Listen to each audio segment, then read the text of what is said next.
A select group of Nollywood stars and filmmakers were guests at the private screening of BlackKlansMan, hosted by the US Consulate in Lagos, southwest Nigeria. Entertainment News was there to capture moments as well as reactions to the film directed by Spike Lee. Do enjoy. Nollywood stars Rita Dominic, Stanley Ohikwere, Chioma Akpotha, Wale Ojo and several others were guests of the US Consulate in Lagos for a special screening of BlackKlansMan, Hollywood director Spike Lee's latest project on racism.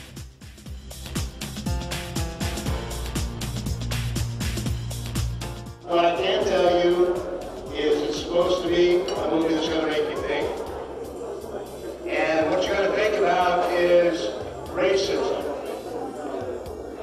You've listened to the past couple of years, you've seen a lot of news coming in out of the United States, and you realize that we have not solved the issue of racism in the United States. And they let a rookie lead an investigation. Oh, that's right. Never. Okay, become his friend. Let's get invited back. The movie, inspired by true events, screened as part of the just concluded 2018 Africa International Film Festival, AFRIF, which held in Lagos, southwest Nigeria. Proposed to make this investigation. We'll establish contact over the phone. We'll need a white officer to play me when they meet face to face. BlackKlansMan explores American race relations. In the movie, Ron Stallworth, played by John David Washington, becomes the first black detective on the Colorado Springs Police Department in the midst of the 1970s civil rights movement. We must unite and organize to fight racism. To prove his worth, he infiltrates the local chapter of the Ku Klux Klan, the KKK, with the help of his Jewish colleague Adam Driver, who goes undercover as a white supremacist.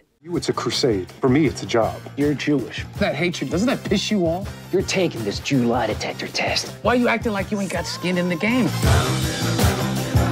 I'm telling you, the wars are coming.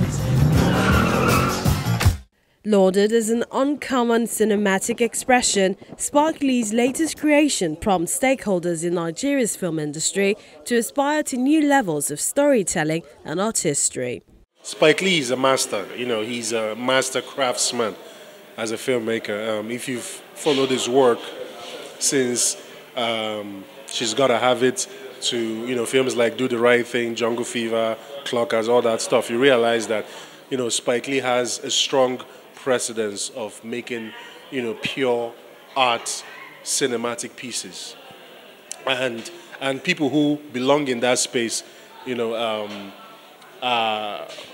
for some time, we've had, people who belong in that rarefied space. And Spike Lee definitely, in my opinion, belongs in that rarefied space of, auteur filmmakers. Now, bringing that to the Nigerian context, you realize that we don't have, auteur filmmakers who are making films at that level. Simply, I feel, because we've not really started to explore, our own forms of storytelling the way, as Spike Lee explores his experience as a Black American and the Black American experience, and how he puts that entire experience together in cinematic form. We haven't really started doing that. We are more interested in the money aspects of filmmaking.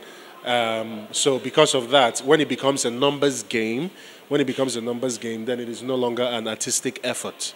It becomes more about what is going to make money, what is going to break even. And so once you figure out that this thing makes money, then everybody wants to do that thing that makes money. So you now find an influx of one and the same thing, and not a diverse form of expression, which you have, with, filmmakers such as Spike Lee. Hello, this is Ron Stallworth calling. Who am I speaking with? This is David Duke. Grand Wizard of the Ku Klux Klan. That David Duke? God, last time I checked. Look, we're trying the little we can with the available resources. A lot of us also, if you ask what the budget of to make that film was, it's quite is way higher than an average Nigerian film. I'm sure the budget of that film will make maybe 5 or 6 Nigerian films. But regardless, there's no excuse for bad production. A bad film is a bad film.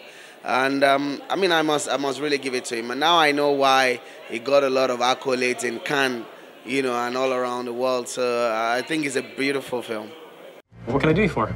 Well, since you asked, I hate blacks. I hate Jews, Mexicans and Irish, Italians and Chinese. But my mouth to God's ears, I really hate those black rats.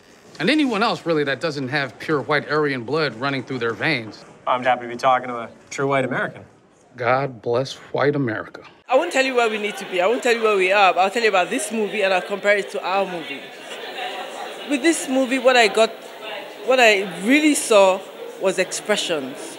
You caught every expression of every artist in the movie. I think we should focus less on the beautiful pictures and also go into the expressions, catch the emotions of people in the films. I'm telling you, the wars are coming. White power! Black power! Director Spike Lee, who received a 6-minute standing ovation at the Cannes Film Festival premiere, has made over $88 million since then. I would have known this was a Klan meeting. I wouldn't have taken this.